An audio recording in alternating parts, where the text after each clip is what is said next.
Hi, welcome to Parrot Literary Corner. This is Dustin Pickering here with Catherine Zickgraf. Catherine Zickgraf performed her poetry in her hometown of Augusta, Georgia, in the USA, and in dozens of other cities. She's even performed in Spanish in Madrid and Puerto Rico. An illness changed her path, so now her main jobs are to write poetry and care for her family. Her work has appeared in hundreds of poetry magazines, including the Journal of the American Medical Association, Pank, Victorian Violet Press, and the Grief Diaries. Her recent chapbook, Soul Full of I, is published through Aldrich Press. You can read and watch her at caththegreat.blogspot.com. So please welcome Catherine Zickgraf. How are you today? Fine. Thank you. Thanks for having me.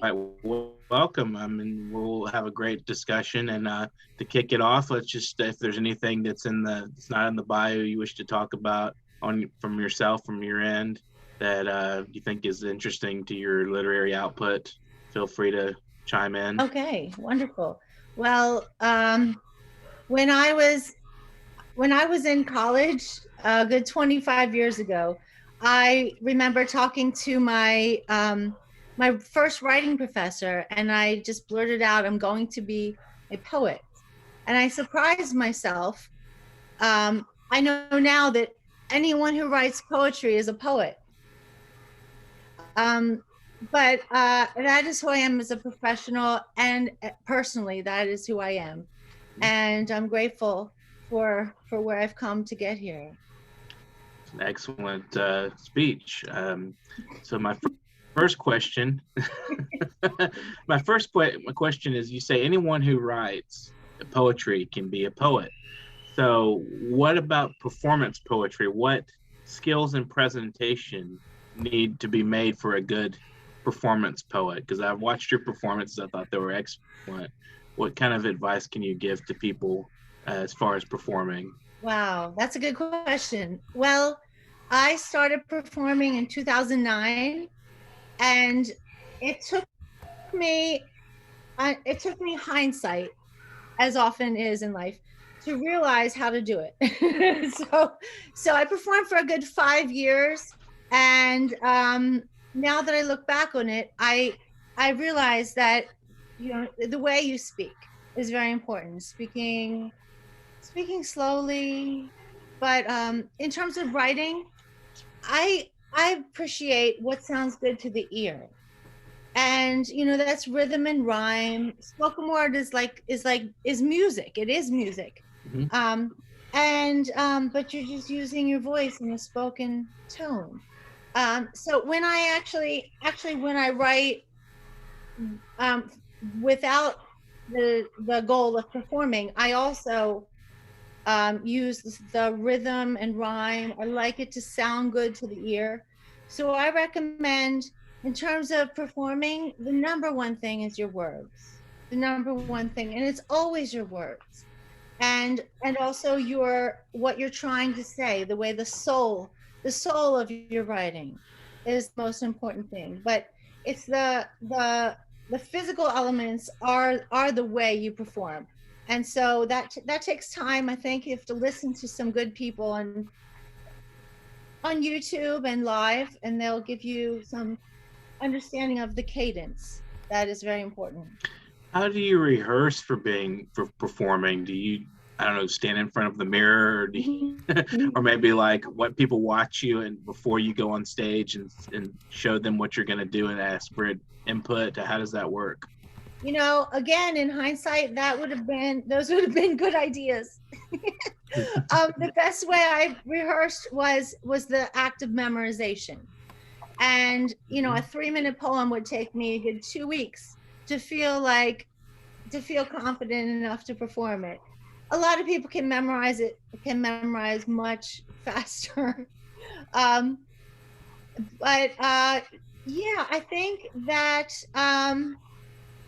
again, I would say the best way would be to practice with your cadence. And in terms of of how you appear on stage, it's always good to put your shoulders back and lead from your light right here. Mm-hmm. Mm-hmm. Huh. That's an interesting input. So, when you say cadence, what are you referring to exactly? Are you talking about the sort of the structure and flow of your language, or is there a presentation form that you're referring to? Well, I think the speed at Mm-hmm. which you speak, looking back, I spoke very quickly. And Mm-hmm. some people have it in their soul. And some people need to practice more. That would have been me. But again, hindsight. Mm-hmm. And yeah, very much feeling how the rhythm should go. And if that doesn't come naturally, I always recommend watching some good YouTube videos. Deaf Poetry Hmm. Jam, in fact. Yeah. Oh, okay. Yes, definitely. And I see, and reading your poetry as well as viewing some of your performances, there's this concept of slithering. You know, you use that word a few times in different poems. Do you have any idea where that comes from or what you're conveying there? I didn't realize until you said something that I've used it in two of my Hmm. of my favorite poems. Good job, Dustin. Thank you. I just wondered. It seemed like it was a sort of uh, like maybe a certain kind of behavior you were referring to in the poems. Interesting. Well, And like your performance piece was very much about yeah. femininity and you know sexuality and things of that nature. So I thought that was a very interesting concept. I don't remember the other one Yeah. clearly, but I remember there was something of human behavior in that Yeah. one as well. Well, my poem, in cognizant slithering, one of my Mhm. earliest performance poems. I often I write using a metaphor, and then it takes me time, maybe years, maybe speaking to you, Dustin, to figure out what it means. So I appreciate that. Drilling you a little bit. Yeah, that helps.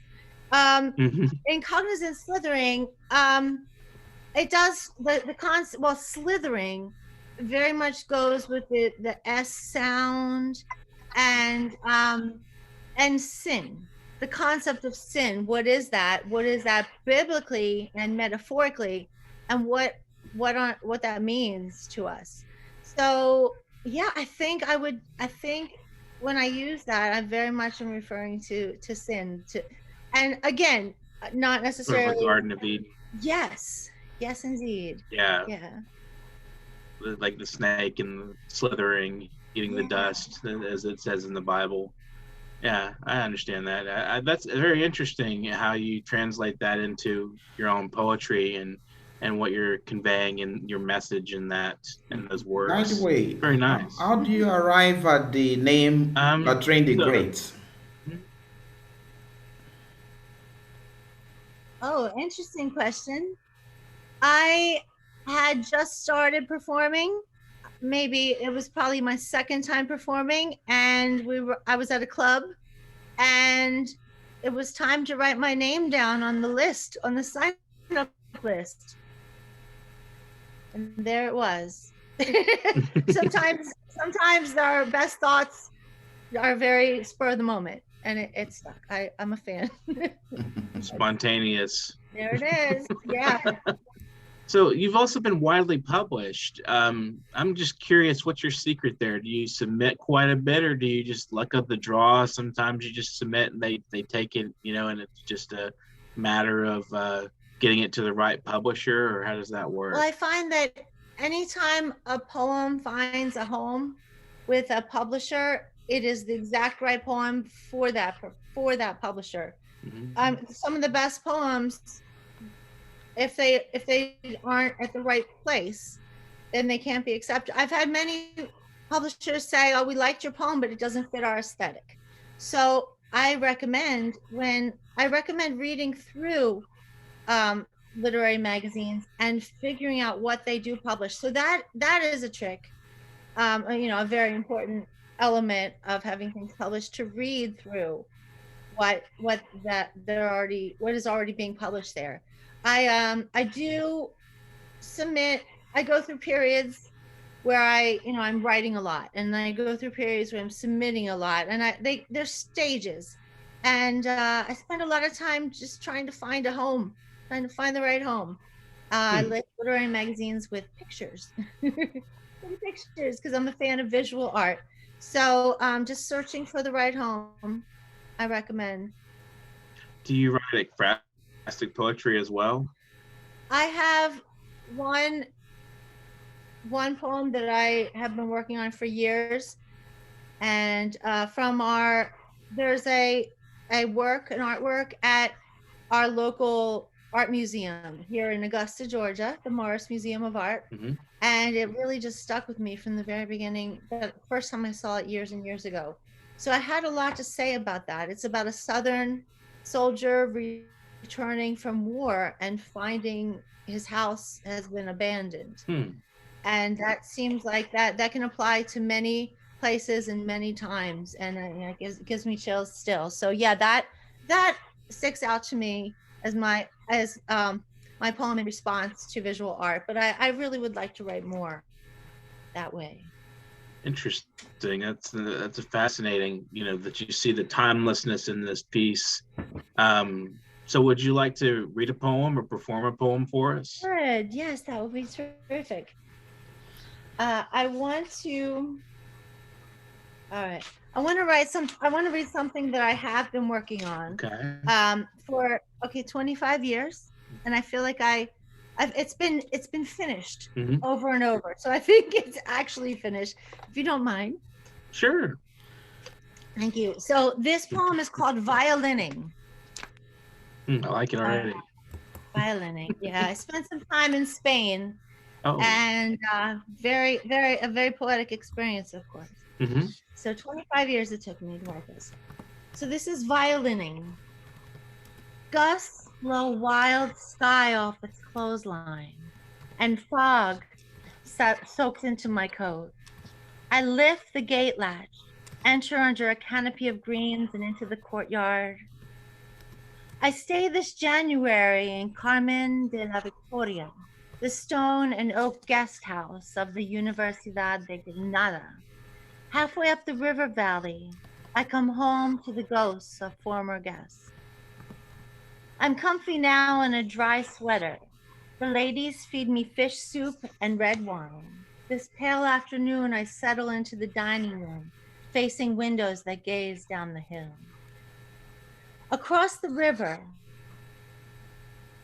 the Alhambra is wrapped in storms. It's been enduring erosion from rain flowing down its foundation of mud cliffs. This Moorish castle, pride of Granada's generations, its fountains cycling centuries of water, will one day slide into the Darro. Fed full and warm, I could nap, but instead climb the brick back stairs toward the sound of strings. A corridor echoes in its floorboards, up its tall walls.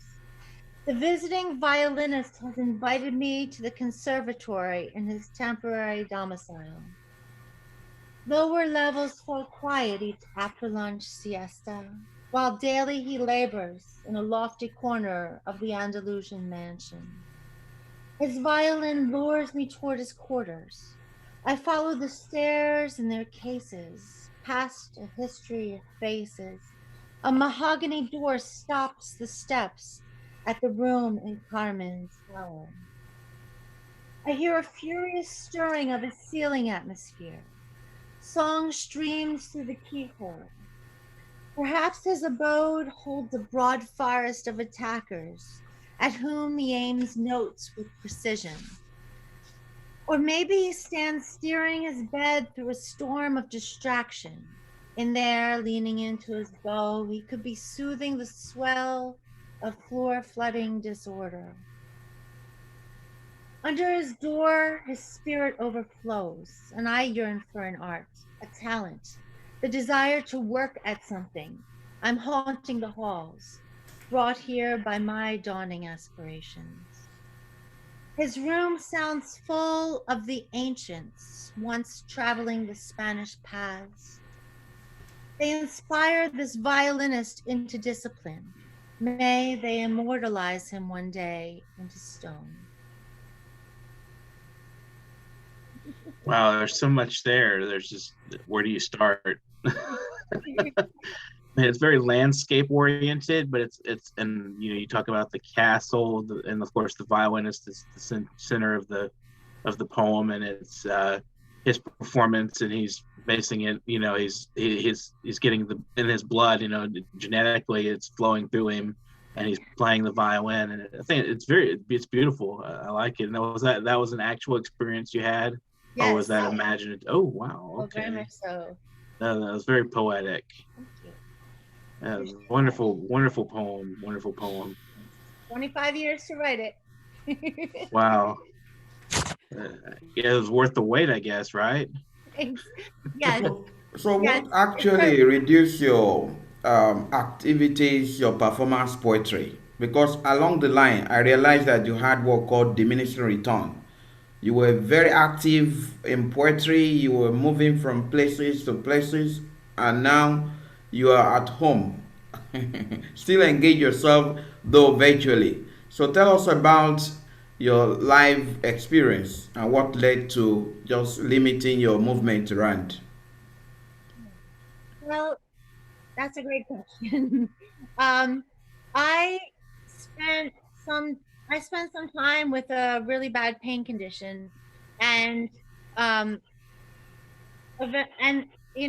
this is common for the last 20 years. The doctors 20 years ago gave me opiate, and now the doctors realize that's a bad idea. So it took me time to get off them, but they actually cause more pain. So I spent a couple years in bed from like 2014 to 2018, and in a lot of pain. And it gave me the opportunity to grow, to learn to see while I'm in a tunnel. And while I was in bed, I wrote a book. And sometimes I felt like I was, with one eye open writing it. And it took me 2 years, and I wrote my book, Soulful of I. And I'm really glad something beautiful came of it. And since then, life changes. Life turns you in different directions. And I'm grateful, looking back, that I was able to perform for those 5 years. And so I'm writing now and really working with my children. And that's what I'm doing right now, kind of managing the space around me for the benefit of my family. And I have plenty of time to write, so I'm having a good time. Do you hope to go back to this same performance if you had the opportunity of having the same experience again? Well, once COVID has, when as a globe we have moved on from this what we're dealing with right now, I really enjoy performing. And I have performed before last year. I performed a couple times a year, and just really enjoyed it. And I don't think I'll ever stop performing. Just certainly it's not who I am as an identity anymore. Impressive. So how does illness impact your writing itself? Does the pain translate into the work, and how does that affect your writing style? Well, I certainly wrote a lot about being in pain, but I also wrote about feeling someone else's pain. When I meet other people who are or were in that same place, I really feel where other people, what they're dealing with, more than they do. Sometimes my empathy is not quite gauged right. But I certainly wrote a lot about just incessant pain, just pain that's not compatible with life. And So it's been very important for me to try to write about joy. Now that I certainly the physical pain, I've come through it. I've come out the other end of it, and I am healthy. And so I can bring everybody down. I think it's a poet thing, or it's an artist thing to try to make beauty out of tragedy or sadness. It's very normal and common, and beauty is always a positive outcome of pain. But I also want to bring joy, and that's often harder harder to do. Uh, Mhm. but it's good to have a mission, and that's one of my missions now to really stir positivity to whatever extent I can. And I think as you're talking about creating beauty of pain, I think that aids our survival as people suffering of pain, as well as other people who are, seeing these beautiful works of art that were born of tragedy and peril, and I think that's it's a good insight that people are, viewing can understand that. Definitely, it's a very common thing that people see that. yeah. Yeah. So another question I had, dealing with publication and finding the right publishers. I'm sure you've been turned down a few times, more than probably many times, considering you've been published hundreds of times. So it's probably pretty certain you've been rejected. How do you handle the rejection?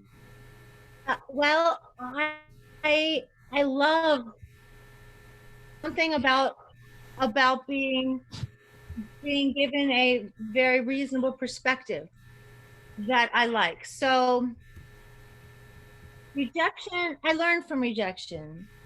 And I certainly don't, I mean, I certainly will have that feeling that we all have of a really unsettled feeling. Um, Hmm. but but that's normal. And I learn, I learn from it. And I'd say my I have about I think goodness, I had a number where about 2/3 were rejections and 1/3 were acceptances, but of course that changes. Hmm. But yeah, again, I think it's good for me to be given a very realistic perspective. But also it goes back to finding the right home for the right poem. Right. So do you ever, when you get a rejection slip from a publisher, you ever go back and look at your poem and say, I wonder what this was rejected for, and maybe revise it or look through it and see if there's anything possibly that can be changed about it to maybe make it appealing to another publisher? Well, I only once only once have I changed a poem in response to a to a rejection, because that rejection also gave me good advice, Hmm. and it made so much sense. um but I certainly have rewritten poems many times after they've I've submit somewhere, get a rejection, and rewrite it, or often. So I find that it works. I also find I have different versions of poems. So not yeah, only I will only be able to adjust something in response to rejection if I am given some critique. Right. That makes sense. I think if unless they give you input back, and most publishers won't, they'll just say this is Right, not for us. right. And yeah, it's very impersonal. Yeah. So would you like to read another poem? Yes, that sounds wonderful. I want to. Before you read another poem, I want you to respond to this. How has COVID affected your writing?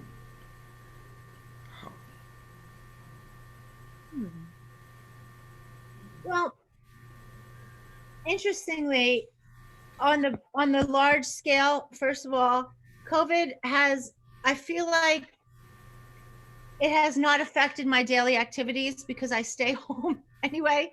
Um, so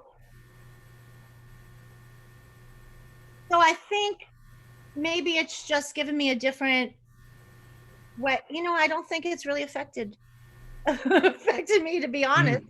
But it does remind me that my life is, really going to the grocery store and enjoying the moments, enjoying the small moments and being mindful of them. So I would say, really understanding the world close to me has probably, affected my writing. Good question. Well, you go ahead and read us another poem if you'd like. Great. Yes. If you're You're joining us for the watching first Parrot time, this is TV. Parrot Literary Corner. My name is Mutiu Olawuyi with my co-host Dustin Pickering, and on the show we have Catherine Zickgraf as our guest, and she has been entertaining us with poetic word. So, she is going to present a poem now as we enjoy the show with her. Thank you for watching. This is house dust. House dust is skin cells shrouding the broom that once gathered them, draping it now in gray. His blind calico cat's brown eyelashes, pearl fiber sloughed off threads she strung through buttons 2 nights before they buried him in his white church shirt. And pollen, the daisies he gave her, exhale from their kitchen jars. They form blankets fogging up the mantel, the cherry headboard, work shoes perched by the door, Churchill shelved on the windowsill, and cells throughout the house he planted by the creek to bless her. His memories snow on her cheeks tonight, laying quilts of dust on her arms, wrapping dreams under their worn wedding sheets. Impressive. That poem really travels quite a bit. It goes from dust to the quilt, and I think that's an interesting transition. What was the inspiration behind that? That's a wonderful question. Also, I research, and the concept of dust in itself is very interesting. There's a lot of elements to dust, some of which are not, some of which one does not want to think about. But that in itself is poetic, that around you, the dust itself is from what has been happening, what is sloughed off. And those are like memories. And yeah, I have to tell you, there was I submitted this to a contest, and the writer or the judge read this befitting me. And when he met me, he said, I thought you were about 6 years old. And I consider that a compliment. Yes, absolutely. That he felt that I had experienced this. So right, yeah. very, because child has a quite an imagination, and they can write some of the most outstanding things and stand out, in such a way that that when reading that, I mean, I see how somebody would think that may be a child that wrote the poem, and you're using a very simplified language and context, but you're saying quite a bit. It's fun. It's fun, but it's also slightly disturbing, as you said. It's a very nice poem. It's very interesting. Get you thinking on a different plane about the things that surround you. I think it goes back to our discussion about beauty and making beauty of tragedy and things like that. So that was very interesting. So, how do you combine your domestic chores with writing? I'm sure it's going to be affected one way or the other. Yeah. Well, I think we all do some repetitive actions, and it's easy to not think while you're doing them. And the idea of being very mindful of every minute of every day. And when I'm doing something with my hands, like folding laundry, it really is a good opportunity to use my mind to move in a direction. And let's see, and also it's I really enjoy putting everything in its place, because that is, concrete, but it can be a metaphor.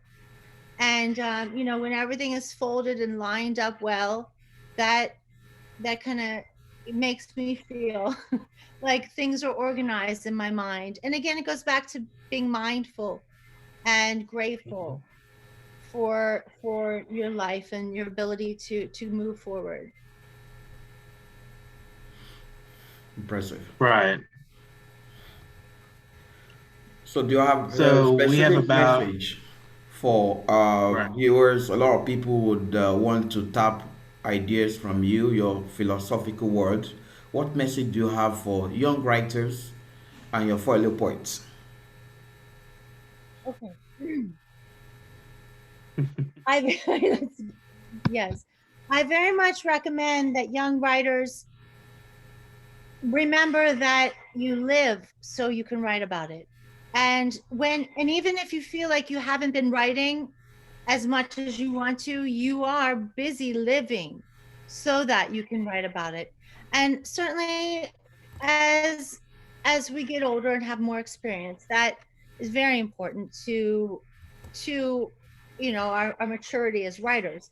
To I very much recommend you read in order to write. And I have a lot of my favorite writers, but reading many things that's just very important, and learning and being willing. It's important to be willing to take critique and seek out critique from other writers. That doesn't mean everything will be beneficial. That doesn't mean all of the critique will be beneficial, but it's certainly a good part of it will. And just be willing to grow. Very positive message. Do you find that in your hometown the poetry scene's different than, say, like you traveled to Spain? Do you find that people appreciate poetry as much as, say, poets do? Well, having been many places, I find there are so many commonalities in all the places. And artists were very interesting and sometimes very strange people, and there are many of us, and we are diverse. So in my hometown, I've spent a lot of time encouraging people in my town, and I've seen growth here. But I've also, as I said, have been to other places, and it's the same spark, maybe different issues in different towns, different forms of racism or oppression that one has to speak out against.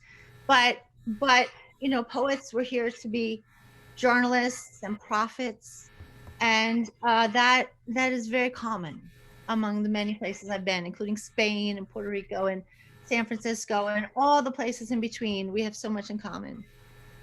So the poet's mission and the artist's mission stays the same, but maybe the approach and topical content is different in each particular venue you would go to.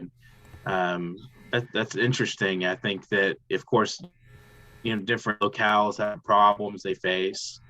And do you ever find anything that really stands out to you in any of the places you've been? Wow. Many things. When I was in Puerto Rico, it's interesting because all the poets could speak English as well as they could speak Spanish. And, you could even go back and forth between them. And, I could understand, and I just really enjoyed that experience. And also something else, I grew up in Philadelphia, which, is in the northern area. And then I'm now here in Augusta, which is in the southern area. And, we talk about racism against, specifically against Black people. And sometimes people think, well, it's different between the North and the South. But those are issues that remain, that are consistent between those two specific regions. And that's very interesting, how those things play off each other in terms of my experience. So you find that racism in the South and the North are very similar in the Yeah. United States. Yes. Rather than the contrast, people kind of assume that maybe Northerners are less racist or maybe racist in a different way than Right. Southerners. But you're finding that Yes. from your experience there, it's very similar styles of racism, if you could call it that. So That's do you feel interesting. this same racism is reducing, or we feel that it's still increasing, or is status quo? Oh, wow. Well, things. I don't think things are. I don't see a reduction in many things. In many forms of racism, I do feel there's a difference in what we talk about. I feel like we're moving in a good direction in that we, the world, specifically my town, my state, my country, we talk about it more. And that can be beneficial in many ways. Right. Definitely talking about these things is more helpful than burying them and letting them fester underneath the surface. I think it's good. I think you have a good point there that we're talking more. And when you come face to face and you talk with people directly, I think it's healing. And people can look at each other and say, well, I didn't think much of you before, but now you seem so profoundly human in front of me. Yeah, there's so much we have in common. Yeah, artists have so much in common. And yes, definitely. Yeah. So we have about a minute left, so I'm going to go ahead and close the show. But thank you for joining us today, Catherine. It's been wonderful, and we loved your poetry, and we love you, and we think you're great. And as you say, Catherine the Great. And thank our viewers as well.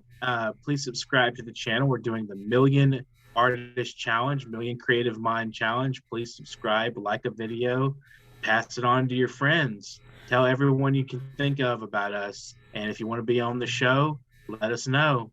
We're here for you. We'll give you the platform. This is the only Creative Mind show we have in the world today that does this every single day consistently. So please be in touch with us if you wish to be interviewed on the show. And thank you again, Catherine. Thank you both of you. Thank you so much. Catherine is not only great in writing, she's great in hearts. See you. Yes. Bye. Well, it's good to see you both.